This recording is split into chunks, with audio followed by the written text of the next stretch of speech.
Welcome back to the channel, The Real Ish, where we discuss all things horror, scary movies, horror movies, true crime stories, anything that's like real life, you know, just real life stuff, and I give my real ish opinion. Okay, so as the title says, this video is going to be about bad horror movies. So when I typed this in, they gave me a plethora of movies, like a list of them that just went on and on and on. And of course, I'm not going to sit here and talk about every single one that I found. I added a few to the list myself, and I'm going to read off the ones that I found. So let's get into this list.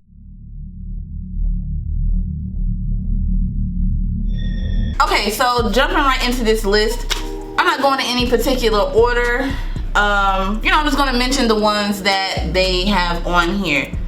So the first one that I see is Halloween. I don't really have a problem with that because, as I stated, I believe in another video that, Michael Myers, he was cool and all in the time that we grew up, around that time. He was really, him and Jason and stuff, around the same time, the same slasher era. And it doesn't really say which Halloween that they're referring to as the, what's the bad horror movie.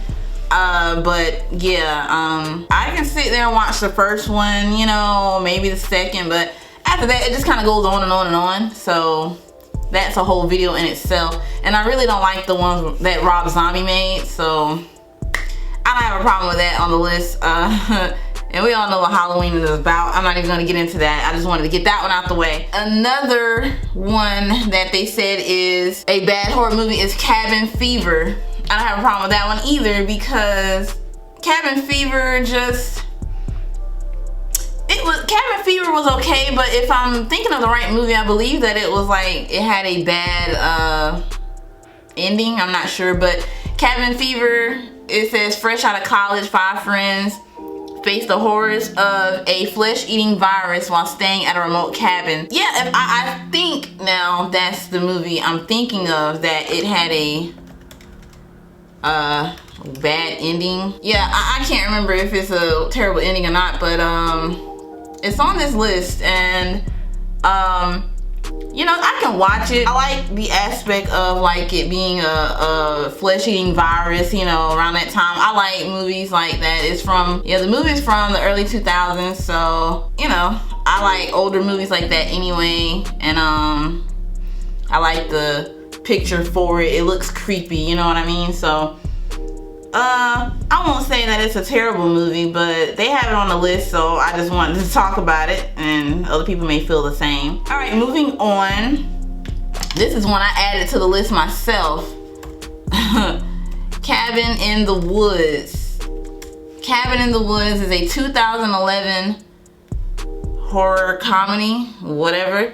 It says 5 college friends arrive at a remote cabin for a little vacation. Little do they expect the horrors that await them. One by one, the youths fall victim to the backwoods zombies, but there is another factor at play. 2 scientists are manipulating the ghoulish goings on, but even as the body count rises, there is yet more at work than meets the eye. Yeah, so this movie was, I hated it. The director was Drew Goddard. Yeah, I absolutely hate this movie. And it's like I guess they're trying to make it like I don't know if it's supposed to be a play on Cabin Fever, or I don't know, but I really hate this movie. I hate this movie a lot. That I think it's in my top like 5 movies that I hate, and Hard Eyes is in that. If you haven't seen my Hard Eyes review, go check out the last video. But yeah, I really hate Cabin in the Woods. It's really no point to it. I don't think it anyway, okay, here's something on Google. I typed in, what is the point of Cabin in the Woods? It says, Cabin in the Woods explores the idea that horror movie cliches are part of a larger world-spanning conspiracy. The movie also questions the nature of home and the idea of sacrifice. After reading it, I still don't understand what the movie is supposed to be about. And I hate that because when I first saw Cabin in the Woods years ago, I'm thinking I'm watching something, you know, like a decent movie, you know, at the cabin and stuff is happening, and then it just takes a left, like, and I'm like, what is this about now? I hate when I waste my time on a movie that you think is a good movie and then it's actually a bunch of BS. Like, let's be real. Let's be real. Cabin in the Woods is terrible. You see people on like the internet saying they like it, you know. I'm like, how, when I don't even understand what it was about. If you can really sit here and explain to me what Cabin in the Woods is about, go ahead. It doesn't mean I'm gonna understand it, and it doesn't mean I'm gonna like it, but yeah, enough of that.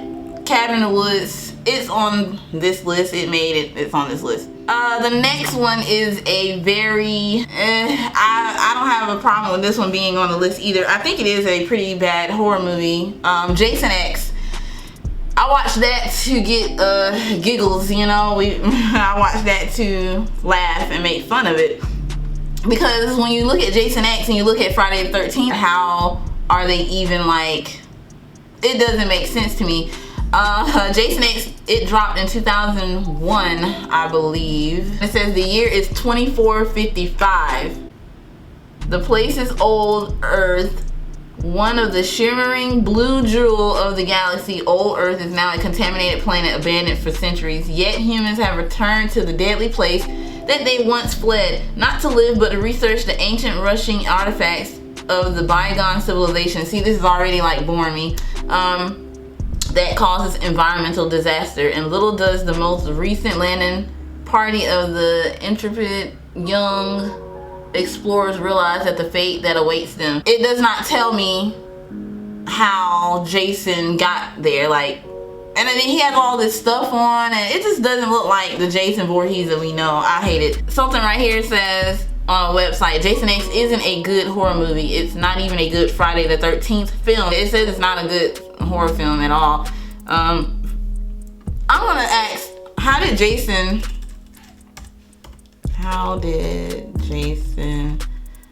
end up in space? It says, in the Friday the 13th movie franchise, Jason Voorhees ended up in space in the film Jason X, where he was frozen at the beginning of the 21st century and later discovered in the 25th century, being taken to the spaceship where he is stalled out and begins killing the crew. That in itself is the reason why it made the list. I recommend, if you have not seen Jason X, do not watch it.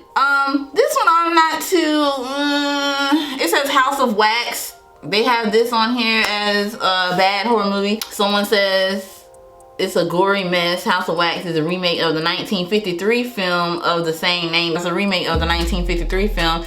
Something says it's a terrible remake of a decent classic horror movie starring Vincent Price. If you want to see a good version of the movie, then they said you should look up the 1953 version. I have not seen that version yet, but I don't think that the House of Wax 2005 version is all that bad. I do question who put Paris Hilton in it, but it's not terrible. I would give it a maybe like a 6.5 or 7. You know, it's a movie that I can watch. You know, nothing that I'll be like, ooh, I want to watch House of Wax over and over, but I could watch it. In case you don't know, it says House of Wax is a gang of college friends are en route to a school football game. When they wound up at a flat tire in a ghost town, they are forced to seek help in the only place that's open, a local wax museum. And once inside the spooky, seemingly abandoned building, they find works on display are not quite what they seem. The group soon discovers they're being hunted by the insane twin brothers who run the museum. Yeah, so I think I like the part about it, you know, them being waxed and everything, and when you look it up, you find out what they used to make it look like the wax and everything like that. So that makes it interesting. I don't think it's a really terrible movie, the remake. But I mentioned it anyway because they have it on this list. Jumping into the next one, it's a movie, I'm not sure if everyone's heard of it. Now I don't know if I feel bad about having the DVD because it made it to this list. Actually, I don't feel bad because I like what I like. Fear.com is 2002 horror mystery. I liked it. I liked it enough to have the DVD. I liked it. In case you don't know, it says when 4 bodies are discovered among the industrial decay and urban grime of New York City, brash young detective Mike Reilly teams up with ambitious Department of Health researcher to uncover the cause behind their violent and inexplicable deaths. The only common factor shared by the victims, each died exactly 48 hours after logging into fear.com. I kind of liked it. Some people said it was boring. I mean, it has a mixture of like that detective work and mystery, like they said, trying to figure out something. So they mixed that in with it. But I don't think it's really a terrible movie. I don't think it's like a top 20 movie either, you know. But it's a movie that I can watch, obviously, because I own the DVD. So fear.com. All right, so this one is One Missed Call from 2008. It says this is on Rotten Tomatoes. One Missed Call is actually number 1 on their list of bad horror movies. It says, critics says it's one of the weakest entries in the J-horror remake sweepstakes. One Missed Call is undone and bland performances and shockworm shocks. Here's a synopsis. When Beth Raymond witnesses the deaths of 2 friends, she knows there's more at work than just a tragic coincidence. Days before they die, both victims hear their terrifying final moments on the cell phones. Though the police think Beth is crazy, the detective believes her, yada yada. So yeah, they really don't like this on Rotten Tomatoes. It's number 1, and One Missed Call is something I've seen, obviously, but it's not something that I would just sit there and watch all the time. Next, I see on Rotten Tomatoes is The Disappointments Room. It's from 2016. The Disappointments Room. It says a woman and her husband and their 5-year-old son start a new life after moving from the hustle and bustle of Brooklyn, New York, to a stately old manor in the quiet countryside. After setting in, Dana, the woman, starts to experience terrifying visions and dreams that she cannot explain. The mystery grows when she stumbles upon a secret room in the attic.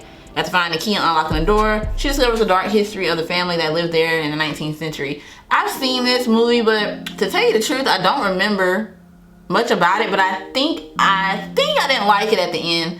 I don't know. Critics say The Disappointments Room lives down to its title with a thrill-free thriller that presumably left its stars filled with regret and threatens to do the same for audiences.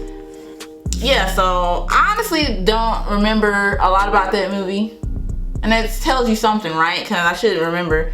I remember the family moving in and all that stuff, and her being in the room and all that, but yeah, but it made the list, and on Rotten Tomatoes it is number 4 as bad horror movie. Going down the list on Rotten Tomatoes, like I said, they have a lot of them. I'm not reading all of them. I'm just gonna read the ones, just read a few.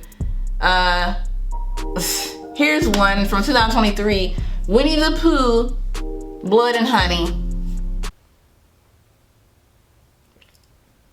When I first saw something about this on Facebook, I thought it was fake. I thought it was like one of those fan-made like movies or something, and I didn't understand why they're using Winnie the Pooh. I honestly am not gonna even read the synopsis because I'm not interested. I just can't understand why they do stuff like this. On IMDb, this Winnie the Pooh movie has 2.9 out of 10. Let's just read the synopsis for the sake of the video. After Christopher Robin abandons them for college, Pooh and Piglet embark on a bloody rampage as they search for a new source of food. I don't know why they would take something from the childhood and turn it into something so twisted and like evil. I love a good scary movie with a bad, villain, but I think that was unnecessary, and no wonder it's probably stupid. Jumping to the next one. This one was on the list on Rotten Tomatoes as well. I Still Know What You Did Last Summer. We all are familiar with the franchise. I Know What You Did Last Summer. It kind of threw me when they put Brandy in it, I don't know. Certain people I just don't want to see in movies. So it says after a year after killing vengeful hit and run Ben Willis, who gutted her friends with an iron hook, college student Julie James, that's Jennifer Love Hewitt's character, is still shaken by the experience when her roommate, which is Brandy, wins a vacation for 4 in the Bahamas. She plans to bring along her boyfriend. And Julie, at the resort, Julie starts receiving threatening notes and realizes Ben is still alive. So the killer in that is Ben Willis, it says. Critics on Rotten Tomatoes says that this was boring, predictable, and I still know What You Did Last Summer is exactly the kind of rehash that gives horror sequels a bad name. Yeah, they probably should have just left it alone. So I'm actually gonna leave it alone and leave it right there. This one is Rings. You're familiar with The Ring? They made another one in 2017.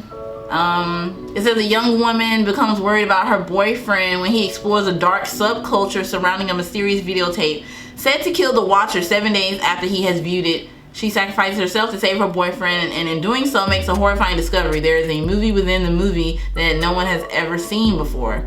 So the first, the original The Ring, I actually enjoy looking at, but Rings, I believe I did see it, and I believe that I don't even remember much about it. I don't think I really cared for it that much though. Here's what critics say about it. Rings may offer fans of the franchise a few thrills, but for everyone else it may feel like an endless loop of muddled mythology and rehashed plot points. So we don't want that in a movie, a horror movie, is rehashed plot points, because if we have that, then what is the point of making a sequel or making another one when we are talking about the same thing over and over, like as in the first one? So I see what they mean by that. And with that said, the last one that I chose to talk about on this list is a 2008 movie titled Prom Night. Okay, this movie, I never really liked this movie. When a deranged high school teacher kills the family of a girl that he loves in a disturbed attempt to force her into a relationship with him, what? The man is caught and sent to prison. However, years later, her high school prom, Donna, the girl, is about to come face to face with the murderer once more. Will she and her friends escape psychopaths? I always hated seeing this movie, and I would turn it on, like if it's on TV, I would turn to it just to get a kick out of it. It's not one of those good movies like that. And the critics says a dim and predictable, and it's a remake too. So the critics say a dim and predictable remake of an already dull slasher film. Prom Night fails to be memorable. Yeah, I don't really care for the old Prom Night movie from back in the day. Like, they would show that often. It's a 1980 film with Jamie Lee Curtis. But I don't really care for the old one either. I don't know, maybe it's Jamie Lee Curtis. I don't know, I don't really like her movies like that. Yeah, that's all the ones I wanted to talk about. It is so many more that are out there that are bad horror movies, but I only wanted to touch on those right there, and who knows, I may come back with a part 2 for this one. So yeah, if I seem to left anything out, you can let me know. If you feel free, if you feel moved to leave me a comment, do that. I just want to say, please subscribe. If you came across this video in any way, shape, or form, subscribe, like, and please check out the other videos on this channel. We always are talking about scary horror movies, true stories, true crime, anything that's real, we're gonna talk about it. So with that being said, just make sure you like, subscribe, and I will see you in the next video. Thanks for watching. God bless.